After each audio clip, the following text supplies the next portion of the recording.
Rotator cuff tears.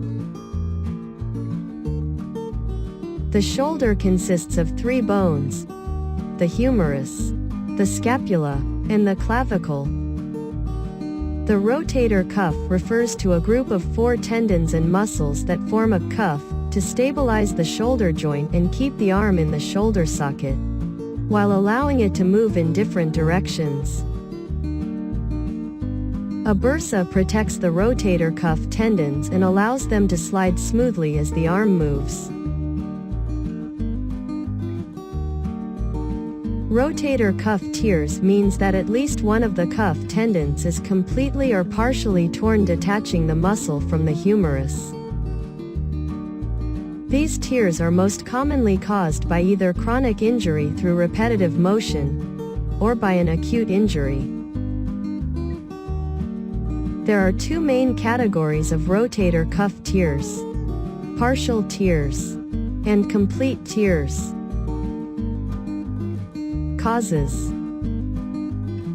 acute injuries caused by falling onto an outstretched arm, lifting something that is too heavy. Chronic rotator cuff tears are commonly seen in people whose occupations requires them to reach their arms overhead frequently, such as in painters. Use of the arm in such a position causes repetitive trauma to the rotator cuff muscles and tendons. Bone spurs, which are overgrowths of bone that can occur from repetitive movements. The pain worsens when they lift their arm if the bone spur presses on the rotator cuff. As you age, the blood supply to the tendons is reduced, which can lead to longer healing times after injury. In addition, muscles degeneration can make you more prone to a rotator cuff tear. Smoking even raises your risk for a tear. Symptoms: pain exacerbated by overhead activities, loss of range of motion, weakness in the arm and hand. The pain is typically more severe at night, restricting the ability to have a good night's sleep. Diagnosis: a doctor will ask about your symptoms, how the injury occurred, and if anything makes the pain better or worse. He will also do a physical examination. He can also order X-ray of your shoulder. It can visualize bone spurs or other potential causes for your pain, such as osteoarthritis. MRI can help to identify areas of inflammation and potential tearing.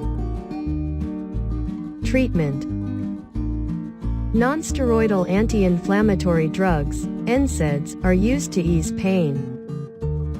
Ice packs application to reduce pain and swelling. Resting the affected shoulder and wearing a sling for a few days following the injury can help reduce inflammation and pain. Physiotherapy exercises to stretch and strengthen the muscles around the shoulder can help reduce the demands on the injured rotator cuff. In some cases, steroid injections such as cortisone may be used to relieve pain and inflammation. Surgery may be recommended for massive tears. If pain does not improve with medical treatment and rest, or if you are an athlete or use your arms and shoulders a lot for work. Rotator cuff repair. The underside of the acromion is usually trimmed and the coracoacromial ligament removed. The surgeon will debride damaged or scarred tissue from the torn tendon.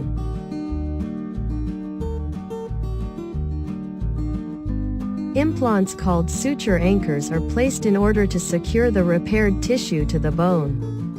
The sutures will then pull the tendon over the top of the head of the humerus for reattachment to its original point. Rehabilitation. At first, the repair needs to be protected while the tendon heals. To keep your arm from moving, you will most likely use a sling and avoid using your arm for the first 4 to 6 weeks.